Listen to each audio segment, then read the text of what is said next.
Adolescence, इसकी understanding, इसकी needs and problems in Indian context. आज का हमारा क्वेश्चन यही है, इसी के ऊपर बात करेंगे। पेपर फर्स्ट यूनिट का चाइल्डहुड एंड ग्रोइंग अप, इसका क्वेश्चन नंबर हम सेकंड इंपॉर्टेंट क्वेश्चन कर रहे हैं, जो ऑलमोस्ट हर बार पूछा जाता है। और यहाँ पर आप देख भी सकते हैं कि 12, 15, और सबसे बड़ी बात ये क्वेश्चन दिखाने का पर्पज ये है कि आप ये देखिए कि सेम क्वेश्चन को कितने तरीके से मोल्ड करके पूछ रखा है, तो आपको इस तरीके से रेडी रहना है। जैसे कि discuss the needs and problem of Indian adolescence, ये पूछ लिया सिंपल। अब नेक्स्ट फिर उसके बाद 2020 में कैसे पूछा, highlight specific needs and problems of adolescence, describe the role of teacher in shaping the behaviour of adolescence with special reference to Indian context. So देखिए क्वेश्चन कॉन्सेप्ट वही है, बट उसको डिफरेंट वे में पूछ रखा है। कभी उसकी इमोशनल एंड सोशल जो नीड्स है उसके बारे में पूछ रखा है, कभी उसकी फिजिकल नीड्स के बारे में पूछ रखा है, डेवलपमेंट के बारे में पूछ रखा है, कभी साइकोलॉजिकल प्रॉब्लम्स क्या आती है अडोलसेंस पीरियड के अंदर दौरान, तो वो पूछ रखा है। सो अब जैसे ये पूछ रखा है कि adolescence is a period of stress. Do you agree with this statement and discuss. देखिए 3 क्वेश्चन बन गए। अब आपको अडोलसेंस बतानी है, ग्रोथ एंड डेवलपमेंट के अकॉर्डिंग उसका मीनिंग बताना है, उसकी आपको स्टेटमेंट देनी है। फिर उसने पूछा है कि क्या ऐसा है, तो आप फिर उसके सोशल, फिजिकल, साइकोलॉजिकल, इमोशनल जो भी कॉन्टेक्स्ट है वो बताएंगे। फिर आप लास्ट में ये बताओगे कि डू यू एग्री विद, इसको हाईलाइट करते हुए बताएंगे कि ये जो स्टेटमेंट हमें दी हुई है आप इससे एग्री करते हो, तो इसको भी हाईलाइट करते हुए आप कम से कम आधा पेज लिखोगे कि हाँ आप किस तरीके से इससे एग्री करते हो या नहीं करते हो, तो उसको लिखते हुए एग्जाम्पल दोगे। फिर आप डिस्कस करोगे, उसमें डिस्कस में सोशल, मेंटल, इमोशनल जो भी चेंजेस हैं उसकी आप एक क्लैरिफिकेशन दोगे कि इस तरीके से ये चीज़ें हैं और मैं इससे एग्री करता हूँ नहीं करता हूँ, तो वो चीज़ आपको बतानी है। और लास्ट में एजुकेशनल कंक्लूजन, इंप्लीमेंटेशन क्या है इस क्वेश्चन का, वो आप जरूर बताएंगे। So hello everyone, welcome again. आज का हमारा जो टॉपिक है अडोलसेंस है, किशोरावस्था के ऊपर, उसकी अंडरस्टैंडिंग, उसकी needs and problem in Indian context. और आशा करती हूँ कि आप सभी अच्छे होंगे, आपकी स्टडी अच्छी चल रही होगी। अगर नहीं चल रही है तो अच्छा कंटिन्यू करना शुरू कर दीजिए। ऑलरेडी आपने बीएड अगर आप किसी प्राइवेट इंस्टीट्यूट से कर रहे हो तो आप पता कर सकते हो कि कितनी फीस आपने दी है, तो आपकी फीस वेस्ट ना जाए, आपकी रीअपियर ना जाए आए, क्योंकि बच्चे बार बार रीअपियर का ये बोलते रहते हैं कि कमेंट करते रहते हैं कि हमारी रीअपियर है, तो उससे बचने के लिए आप एक गुड वे में अपना क्वेश्चन पेपर को अटैम्प्ट करें और ये देखिए कि एक क्वेश्चन को कितने तरीके से पूछा जा सकता है और आप उसका आंसर किस तरीके से दोगे। 6 से 7 पेजेस का लिखने की भी आपको प्रैक्टिस करनी है। So let's get started. हम बात कर रहे थे ग्रोथ एंड डेवलपमेंट, इसी के अंदर हमारा एक कॉन्सेप्ट आता है अडोलसेंस। पहले सबसे बड़ी बात ये थी कि ग्रोथ क्या है एंड डेवलपमेंट क्या है। ग्रोथ जो है, ग्रोथ एक पार्ट है डेवलपमेंट का। ग्रोथ एक टाइम के पश्चात रुक जाती है, बट डेवलपमेंट हमारा जन्म से लेकर मृत्यु पर्यंत तक चलता रहता है एनवायरमेंटल के कॉन्टेक्स्ट में। और ग्रोथ उसके वो भी एक उसका एक साथ में चलने वाला एक पहलू है, बट ग्रोथ एक निश्चित आयु के पश्चात रुक जाती है। ग्रोथ को मेजर कर सकते हैं, ब्रेन को पता कर सकते हैं कि क्या साइज है उसका, ग्रोथ हार्ट की कितनी हुई है। और इसी तरीके से अगर हम बात करते हैं डेवलपमेंट की, डेवलपमेंट उससे कॉम्प्लेक्स कॉन्टेक्स्ट है, में बात करता है कि एक वाइडर कॉन्सेप्ट है। एंड जो इन्वायरमेंटल के इन्फ्लुएंस के अकॉर्डिंग हमारी लर्निंग में जो हमारे चेंजेस आते हैं वो सब हमारी डेवलपमेंट का पार्ट होते हैं। एक प्रोग्रेसिव सीरीज में 1 बाय 1 हम चीज़ों को सीखते चले जाते हैं, वो हमारे डेवलपमेंट का पार्ट होता है। यहाँ पर हरलोक ने एक डेफिनेशन दे रखी है, आप इसको देख सकते हैं। हरलोक के अनुसार according to E B Hurlock 1980s, यहाँ पर डेफिनेशन दी हुई है कि development is not limited to growing larger. Development सिर्फ इतना ही यहाँ तक इसमें सीमित नहीं है कि आपको बड़ा आप ग्रो कर रहे हो larger, but instead consist of एक प्रोग्रेसिव सीरीज होती है चेंजेस की towards the goal of maturity, परिपक्वता का जो गोल आप प्राप्त करते हो इन्वायरमेंट के कॉन्टेक्स्ट में संदर्भ में आते हुए। इसमें कि results in new characteristics, new abilities in the part of individual. ठीक है, on the part of individually जो हमारे अंदर चेंजेस आती है, नई चीज़ें होती है, ग्रो करते हैं, इन्वायरमेंट का इफेक्ट पड़ता है, हमारी लर्निंग किस प्रकार से होती है और एक मैच्योरिटी को हम प्राप्त करते हैं। अडोलसेंस की अगर इस कॉन्टेक्स्ट में बात करें तो ये एक rapid and vital changes not only in the physical but also in the aspects of emotional, social, mental and moral. ये तेजी से और महत्वपूर्ण चेंजेस हैं जो कि सिर्फ फिजिकली जो हमारा एस्पेक्ट्स है उसमें नहीं, बल्कि सामाजिक रूप से, सामाजिक रूप से और मानसिक रूप से और नैतिक रूप से भी जो हमारा विकास होता है, ये सब इसी के अंदर आ जाते हैं। इसी के कॉन्टेक्स्ट में आप एडोलसेंस की हम बात करेंगे। सबसे पहले हम बात करते हैं सोशल डेवलपमेंट क्या है। सोशल डेवलपमेंट जैसे कि मनुष्य एक सामाजिक प्राणी है, समाज में किस तरह के तरीके से व्यवहार करना है, किस तरीके से दूसरे लोगों के साथ मिलजुल कर रहना है। और आप खुद अपने आप से देखिए, आप सोसाइटी में, एक समाज में या किसी गाँव में रहते हैं तो किस तरीके से मेलजोल बनाकर सोसाइटी में, समाज में रखना पड़ता है। और जब आप मैच्योर हो रहे हैं, जब एडोलसेंस की एज में आए रहे, तो आप खुद ऑब्जर्व करते हैं कि समाज किस प्रकार से कार्य करता है। और जो चाइल्ड होता है, जो चिल्ड्रन होते हैं, वो एक उनमें क्रेविंग होती है मेंबरशिप की एंड पेयर ग्रुप की, और जो साथ वाले जो उनके सहपाठी हैं और जो पेयर ग्रुप है तो उसके साथ वो इतना जुड़ाव महसूस करते हैं कि उसके लिए वो अपना जो होम है या स्कूल है उनकी बातों को भी कई बार मना कर देते हैं, उनको नहीं मानते हैं, बट जो पीयर ग्रुप है उसको कंफर्म करते हैं, उसके अकॉर्डिंग वो चलने का प्रयास करते हैं। दूसरी बात हमने की थी कि सेल्फ असर्टिवनेस की हम बात कर रहे थे। सेल्फ असर्टिवनेस है कि after adjusting with pivotal changes, उसको ना अपने ऊपर कॉन्फिडेंट मतलब महसूस होना, या फिर जैसे किशोर लड़कियों की बात करें, लड़कियों की बात करें, जैसे ही आप एडोलसेंस एज में प्रवेश करते हो, आप अपने अकॉर्डिंग फील कर सकते हो, आसपास के बच्चों को देख सकते हो कि उनमें फिजिकली क्या क्या चेंजेस आते हैं, लड़कों में क्या क्या चेंजेस आ रहे हैं, लड़कियों में किस तरीके के चेंजेस आते हैं। तो जो चिल्ड्रन है वो उससे अवेयर होते हैं। और beside being assertive they also long for social approval from the family members as well as the peer group. वो एक विश्वास पाना चाहते हैं, बताना चाहते हैं कि मैं भी कुछ हूँ, as a self confidence as the result of development of social competence increase in adolescence. यहाँ पर इस चीज़ का मतलब कहने का मतलब ये है कि वो ऐसी कई बार ऐसा व्यवहार करते हैं, आपने बड़ों को भी कहते हुए पाया होगा, you are not so big to say like that, कि आप जो बातें कर रहे हो, क्योंकि उसको ये होता है कि बस मैं ही एक सदी का नायक हूँ, मैं ही सब कुछ कर सकता हूँ, बस जिस काम को मैंने ठान लिया वो मैं कर सकता हूँ, कोई और नहीं कर सकता उस काम को, और अपने आप को वो हमेशा ठीक समझता है, ऑलवेज मैं ही राइट हूँ। सो आपने सुना होगा कि बच्चों को कहते हुए, बड़ों को कहते हुए सुना होगा कि आप अभी जो बातें कर रहे हो आप कि ये उम्र नहीं है इस तरीके की बातें करने की। तो सेल्फ असर्टिवनेस की एक भावना जो उनमें पैदा हो जाती है। और जो फिजिकल चेंजेस होते हैं लड़के के कॉन्टेक्स्ट में देख लिया, लड़की के कॉन्टेक्स्ट में, सो ये सारी चीज़ें बच्चा इस दौरान महसूस करता है। And development of social insight, हाँ जी, इस दौरान उसको सामाजिक इन्वायरमेंट की हम बात कर रहे हैं, तो उसको बहुत सी चीज़ें हैं जिसके सही और गलत के बारे में उसको पता लग जाता है। Expected to play in family, family का रोल क्या है, पीयर ग्रुप का रोल क्या है, और फैमिली के प्रति उसको लॉयल किस तरीके से रहना है, कोऑपरेटिव किस तरीके से होना है, सिंपैथेटिक होना है, expected to submit elders and person in authority, and realistic view about जो उसकी पोटेंशियल है, उसकी कैपेबिलिटीज़ हैं, एंड अपनी फीलिंग्स को उसको पता चलता है कि किस तरीके से अपनी फीलिंग शेयर करनी है, जो उसके विश्वास के पात्र हैं, और काइंड किस तरीके से होना है। तो इस दूसरों का भला करना, अल्ट्रुइस्टिक एक उसमें एक भावना आ जाती है कि किस तरीके से किसी को सहयोग करना है। नेक्स्ट हम बात करते हैं सिनिसिज्म की बात करते हैं। सिनिसिज्म में हमें दिया हुआ है कि it is characteristic pattern of adolescence behaviour. Adolescence के जो की विशेषता है कि आप किस तरीके से उसमें व्यवहार करते हो, ठीक है, उसमें इसमें वो डिसबिलीफ की भावना उसमें आ जाती है, वो ट्रस्ट नहीं करता है। Sometime when he is right and contribute in an impressive way. देखिए मैं बात कर रही थी कि सिनिसिज्म की बात कर रही थी, डिसबिलीफ की एक भावना उसमें आ जाती है, डिसपॉइंटमेंट आ जाता है, डिसइल्यूजनमेंट आता है, मतलब भ्रम की स्थिति आ जाती है, कुछ ऐसे चेंजेस होते हैं, कुछ ऐसे व्यवहार होते हैं जिसकी वजह से वो अपनी बात को ज़्यादा ठीक मतलब ठहराएगा, और क्योंकि उसकी चीज़ों को ज़्यादा टाइम क्या नेगलेक्ट कर दिया जाता है। तो इस तरीके से वो एक उसमें डिसबिलीफ की भावना आ जाती है बच्चे के अंदर। Social competence, adolescence in early adolescence period lacks social competence, the reason is sudden occurrence of pubertal changes. देखिए सोशल कॉम्पिटेंस की भावना उसमें इसलिए भी आ जाती है क्योंकि इस दौरान इसमें प्यूबर्टल चेंजेस होते हैं, ठीक है, लड़कियों के शरीर में भी फिजिकल चेंजेस आते हैं, लड़कों के शरीर में भी फिजिकल चेंजेस आते हैं। सो उसमें एक मतलब feel awkward in social group situation, वो ऑकवर्ड फील करना शुरू कर देता है, और जो उसके थॉट्स हैं, ये एक भय वाली स्थिति, या फिर वो उनके साथ get adjusted with the changes, the participation, interaction with social group, ये सारी चीज़ें उसमें आना शुरू हो जाती हैं। कहने का मतलब यह है कि सोशल जो कॉम्पिटेंस है उसमें अपने आप को वो सोशल ग्रुप में, सिचुएशन में अपने आप को ऑकवर्ड पाता है, मतलब उसमें अपने आप को ढालने में उसको दिक्कत महसूस होती है, प्री ऑक्यूपाइड लगता है, उसकी उसकी जो थॉट्स हैं या फिर उसका जो फियर है। नेक्स्ट हम बात करते हैं रेजिस्टेंस टू अडल्ट अथॉरिटी।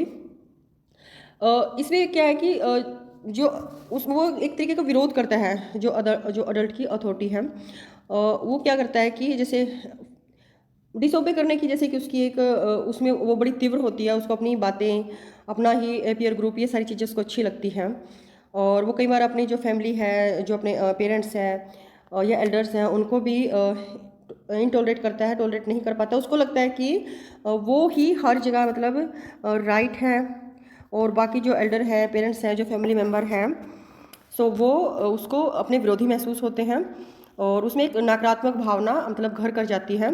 तो इसलिए कहा गया है कि इसको एक किशोरावस्था को एक द्वंद्व की एज कहा गया है।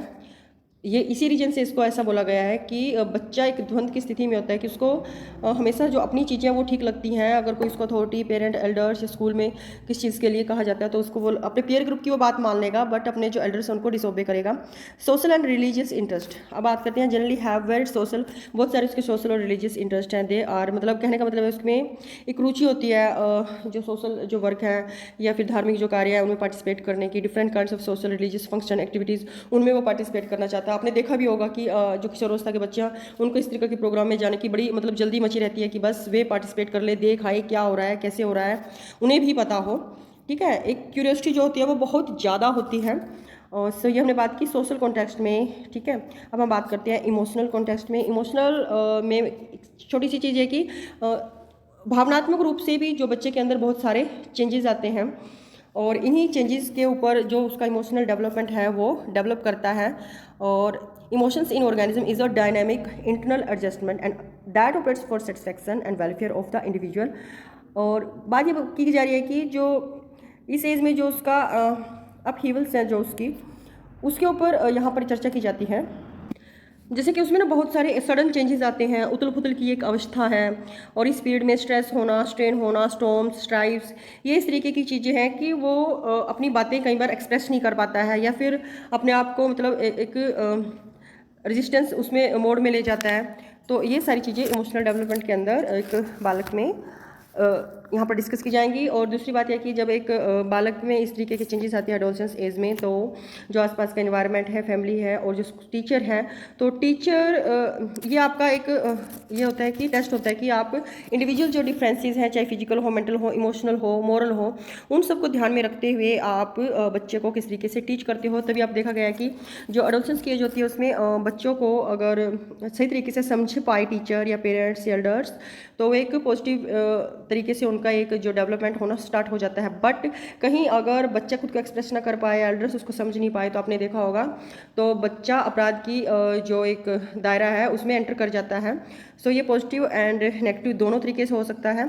सो ये एक टीचर का कर्तव्य रहता है, पेरेंट्स का, एल्डर्स का, सोसाइटी का, कि उसकी फीलिंग्स को समझते हुए उसके साथ एक जो रिलेशन है, जो एक बातचीत का तरीका है, उसको आगे बढ़ाया जाए। एंड हाइटनिंग, हम बात करते हैं इमोशनल डेवलपमेंट में आगे जो फर्स्ट पॉइंट है हाइटनिंग ऑफ इमोशंस। बिल्कुल उसमें जो इमोशंस हैं वो बिल्कुल बहुत ज़्यादा होते हैं, उसका खुद पे कंट्रोल नहीं होता है। कभी वो खुश है, कभी वो दुखी है, कभी वो एग्रेसिव है, तो उसके जो मूड में सडन चेंजेस आ रहे हैं, कभी वो ब्रूडिंग नेचर का दिखता है, कभी लगता है कि वो बहुत ज़्यादा चिंता कर रहा है। सो इस तरीके से। और सबसे बड़ी बात यह कि एडोलसेंस पीरियड में जो है वो ये डिस्टर्ब रहता है, वो फिजिकल या सेक्सुअल डेवलपमेंट के अकॉर्डिंग भी उसमें थोड़ा डिस्टर्ब रहता है। और इसीलिए स्कूल के दौरान 9th-10th में जो बच्चों में जैसे फिजिकल चेंजेस होने स्टार्ट हो जाते हैं, उसके ऊपर एक प्रॉपर जैसे कि चैप्टर दिए हुए हैं और प्रॉपर टीचर उस टाइम प्रॉपर डिस्कस करती है बच्चों के साथ हार्मोनल चेंजेस किस प्रकार से होते हैं। And due to physical and sexual development emotions are very intense, high degree of instability, कोई स्टेबिलिटी नहीं होती है उनके इमोशंस में। And complex by experience, he gets in his environment, sometime he is hilarious but on the other occasion he is extremely melancholy. कभी वही है, कभी वो एक मतलब खुशी वाली पोजीशन में है, कभी वो फिर एक इमोशनली बिल्कुल डाउन है, मेलैंकली है, फियर है, उसमें एंजाइटी है, मूड्स ऑफ डिप्रेशन है, फीलिंग ऑफ सीक्रेटिवनेस है, साइनेस है। ये चीज़ें मतलब ये सभी पक्ष उसमें जो पहलू हैं उसमें दिखाई देते हैं बालक में। देखिए नेक्स्ट हम बात करते हैं इमोशनल फीलिंग्स सर्वाइडेड। हाँ जी बिल्कुल, उसकी जो लाइफ है उसमें एंड जो एडोलसेंस है उसकी increase in social relations, he start making friendship with his classmates, sometime he is emotionally attached with a hero of his choice who may be his friend, उसका फ्रेंड हो सकता है, politician हो सकता है, या फिर कोई हिस्टोरिकल फिगर हो सकता है जिसकी वो वर्शिप करता है और उसके अकॉर्डिंग अपना जीवन का जो एक उस टाइम का जो पीरियड है उसमें ढलने की वो फुली कोशिश करता है। And the dependence is not necessary on parents but on the heroes found, जो डिपेंडेंसी है उसकी वो पेरेंट्स पे नहीं, वो किसी हीरोज़ पे पाता है कि बस उसी के अकॉर्डिंग उसकी जो लाइफ है, जो रियलिटी है, बस वो कंटिन्यू है। और दूसरी बात यह कि along with this attitude of dependence he has a spirit of independence, की उसके अंदर एक स्पिरिट होती है। दे float the authority of parents elders unreasonable, जो पेरेंट्स होते हैं एल्डर्स होते हैं उनकी जो उनके जो ऑर्डर होते हैं, उनकी जो आगे होती है उसको वो डिसोबे करते हैं, उसको फ्लोट करते हैं बिल्कुल। And they do not tolerate the over strictness of the parents या फिर टीचर्स की क्लास में वो सख्ती को बिल्कुल नहीं मानते हैं। And they want freedom of self expression and self determination, की वो एक आज़ादी चाहते हैं। यही है कि आपने देखा होगा कि 10, 11, 12 जो भी क्लासेस हैं इसमें देखा होगा अगर टीचर ज़्यादा सख्ती करते हैं बच्चों पे तो बच्चे सामने से जवाब देना शुरू कर देते हैं। ये सब उसी अडोलसेंस पीरियड में होता है। बच्चे का अपने इमोशंस पे कंट्रोल नहीं होता, वो एक ऐसे हीरो वर्शिप कर रहे होते हैं। उनको ये लगता है कि बस जो लाइफ है वो पता नहीं क्या कर डालेंगे लाइफ में, बस जिस काम को हाथ में लिया उसको वो फिनिश करके ही हटेंगे। तो जो इमोशनल जो उनके अंदर एक युद्ध है वो चलता रहता है। एंड नेक्स्ट हम बात करते हैं हाई होप्स एंड एस्पिरेशंस। जी बिल्कुल, उसकी जो होप्स हैं वो बहुत ज़्यादा होती हैं, एस्पिरेशंस होती है उसकी फ्यूचर लाइफ के लिए। और कुछ जो एडोलसेंस होते हैं कि अपने जो गोल्स को अचीव करने के लिए, एक्सपेक्टेशन को मीट करने के लिए वो रियलिस्टिकली सच में कार्य करते हैं। बट कुछ ऐसे होते हैं जो फैंटेसी में पड़े रहते हैं, डे ड्रीमिंग में पड़े रहते हैं। और इस तरीके के जो एडोलसेंस होते हैं वो कि उनकी जो फीलिंग उनमें लोनलीनेस की फीलिंग डेवलप हो जाती है। एंड स्पेशल फीलिंग्स की बात करें जी बिल्कुल, strange feelings capture minds of adolescence. Example है कि self consciousness gives the feelings of pride, humility. Sex consciousness raises the feeling of curiosity, secretiveness, guilt, both to masturbations and they think they have committed sin. And pugnacity is also common among boys and self displayed among girls. तो कहने का मतलब है कि opposite sex के प्रति उनमें attraction होता है, उसी से वो बातचीत करना चाहते हैं। तो ये सारी चीज़ें हैं। जबकि 10, 11, 12 के जो भी हमारी जो क्लासेस होती हैं उनमें ये सारी चीज़ें एक्सप्लेन की होती हैं। और टीचर का भी ये रोल होता है कि बच्चे को उस दौरान भी क्लास में ये सारी चीज़ें एक्सप्लेन करे, ताकि बच्चे की जो जो फीलिंग्स होती हैं वो उसको क्लियर हो कि ये चेंजेस नेचुरल है, ये एक प्रोसेस है, ये एक काल है एडोलसेंस का। सो भली भांति वो उनसे परिचित हो। सो ये टीचर का भी एक महत्वपूर्ण कार्य बनता है, फैमिली के साथ साथ, एल्डर्स के साथ साथ। एंड अदर फीलिंग्स जैसे कि हमारी बात की गई है, एंड अडोलसेंस वांट सिक्योरिटी। जो अडोलसेंस होता है वो सिक्योरिटी चाहता है। He also develops a spirit of criticism. जो क्रिटिसिज्म है उसकी उसमें एक भावना जो है वो विकसित हो जाती है। Strong curiosity impels him to start questioning that the why and where of things. वो पूछता है कि चीज़ें कहाँ कैसे हैं। And indulge in hero worship, मैंने पहले अभी बताया है। He loves adventure, travel, wandering. बस वो सोचता है कि वो पता नहीं क्या कर डालेगा। And has a strong group feeling उसमें होती है। Again he has strong imagination. वो इमेजिनेशन में जीता है उस टाइम का काल जो है, कल्पना का, फैंटेसी का काल होता है।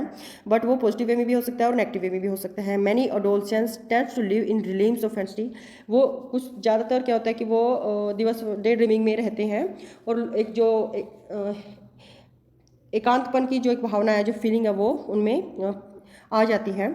सो इस तरीके से हमने देखा कि सोशल और जो इमोशनल दायरा है बच्चे का, किस तरीके से एक टीचर का ये एक टेस्ट है कि वो इन सभी चीज़ों को ध्यान में रखते हुए क्लास में बच्चे को इंडिविजुअली उसकी ग्रोथ एंड डेवलपमेंट को ध्यान में रखते हुए अपनी टीचिंग की प्रोसेस को आगे कंटिन्यू करता है।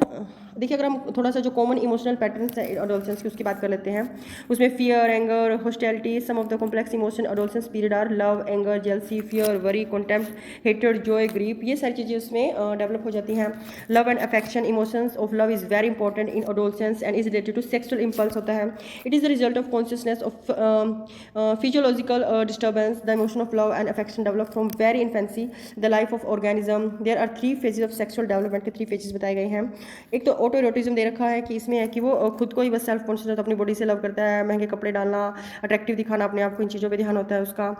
और दूसरा है कि homosexuality, when the adolescence so sexual activity with the members of the same sex, it is called the phase of homosexuality. At the earlier adolescence boys mix with boys and girl mix with girls. And heterosexuality, at this phase objects of attachment is member of opposite sex के साथ वो conversation करना चाहते हैं, रहना चाहते हैं, बातचीत करना चाहते हैं, उसकी तरफ उनका अट्रैक्शन होता है।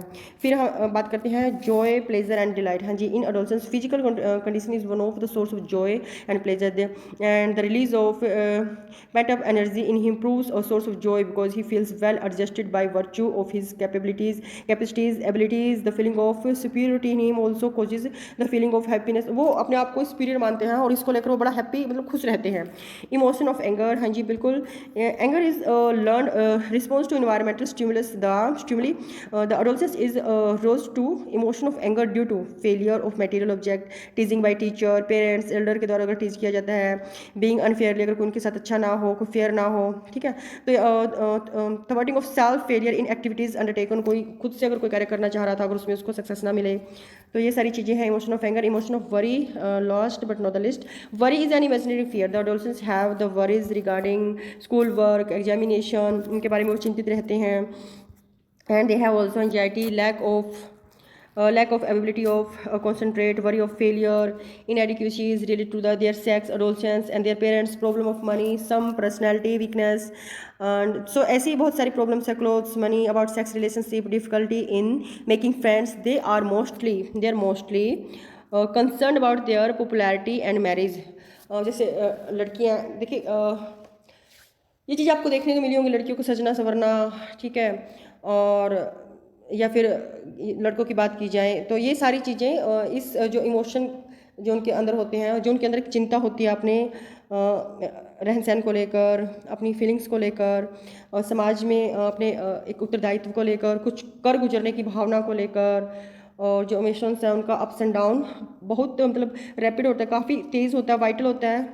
सो इस तरीके से एक टीचर को ये सारी चीज़ें बातें ध्यान में रखते हुए, इंडिविजुअली डिफरेंसेस को ध्यान में रखते हुए अपने कर्तव्य को निभाना चाहिए, और तब जाकर कहीं जो एडोलसेंस एज का बच्चा है वो एक पॉजिटिव जो एक वे है उसकी तरफ हम उसको लेके जा सकते हैं।